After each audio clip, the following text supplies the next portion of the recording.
السلام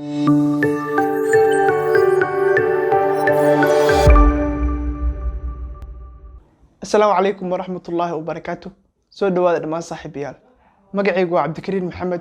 Channelka daawanaysid ama page-ka daawanaysid Auditor CK. Muuqaalkan waxaan rabaa inaan kaga hadlo vital signs waxyaabaha loo yaqaan oo ah calaamadaha nolosha. Vital signs ama calaamadaha nolosha. Haddaba waa maxay calaamadaha nolosha?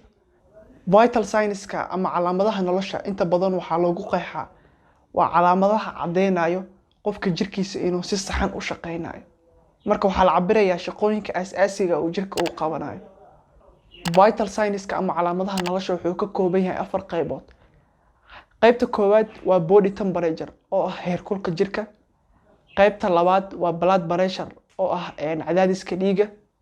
Qaybta saddexaad waa pulse rate oo ah garaaca wadnaha. Number 4 respiration rate oo ah heerka neefsashada. Marka afartaas waxyaab ayaa la isku dhahaa calaamadaha nolosha. Waana waxyaabaha lagu cadeyn karo qofka inuu dhintay iyo qofka inuu nool yahay. Tusaale qof hadduu dhaawac xoogan ama uu shir u galo, waxyaabaha ugu horeeya qofka laga fiirinayo ama laga jeegareynayo waa afartan waxyaabood. Marka hore qofka inaad fiirisid heerkulka jirkiisa, sidoo kale garaaca wadnihiisa, cadaadiska dhiiggiisa iyo neefsashadiisa. Marka waa waxyaabo muhiim ah oo loo baahan yahay qofka inuu ogaado ama uu barto. Calaamadaha nolosha inta badan waxaa la cabiraa qofka markuu qaliin galayo, qaliinka ka hor iyo kadib. Sidoo kale inta badan waxaa la cabiraa qofka markuu rabo inuu check up maro ama xaaladiisa caafimaad inuu la socdo. Markuu goob caafimaad tago, waxa ugu horeeyo qofka loo sameynayo waa in la cabiro calaamadaha nolosha. In la cabiro heerkulka jirkiisa, in la cabiro cadaadiska dhiiggiisa, in la cabiro xaddiga neefsashadiisa iyo wixii la mid ah. Marka mid walba wuxuu leeyahay tiro u gooni ah oo tiradaasi haddii ay ka sar marto waxay cadeynaysaa xaalad caafimaad dari ah, haddii ka hoos martana ay cadeynaysaa xaalad caafimaad dari si la mid ah. Tusaale ahaan cadaadiska dhiigga oo loo yaqaan blood pressure wuxuu leeyahay tiro u gooni ah oo cadaadiska kore iyo cadaadiska hoose la dhaho. Marka haddii tiradaas caadiga uu ka sar maro waxaa imaanayo dhiikar, qofku waxa ku dhacayo hypertension oo ah dhiikar. Haddii uu hoos u dhacane qofku waxa ku dhacayo wax loo yaqaan hypotension oo dhiiggiisa ayaa yaraanaya, qofkaas dhiig yari ayaa ku dhacayso. Calaamadaha nolosha ama vital signs-ka waxay muhiim u yihiin qofka inuu la socdo xaaladiisa caafimaad. Marka waxaa lagu cabiraa inta badan goobaha caafimaadka, guryaha iyo sidoo kale meel walbo ay ka dhacdo xaalad caafimaad dari ah. Marka waa muhiim qof walba inuu fahansan yahay vital signs-ka.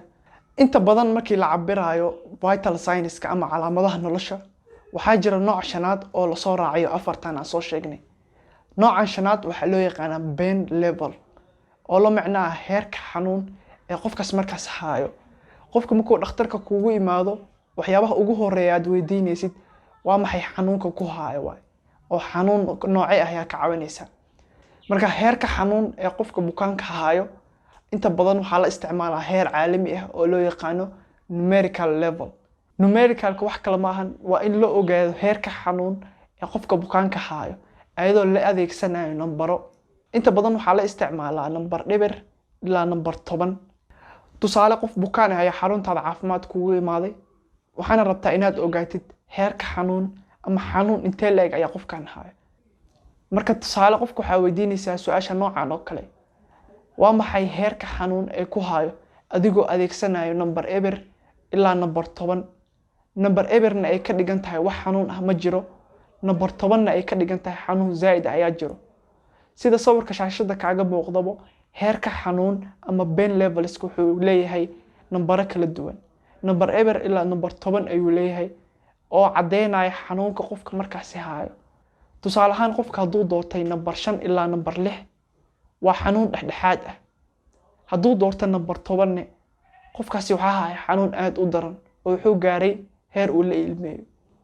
Marka mar walbo ay tirada badato waxaa badanaya heerka xanuun ee qofka bukaankaas hayay.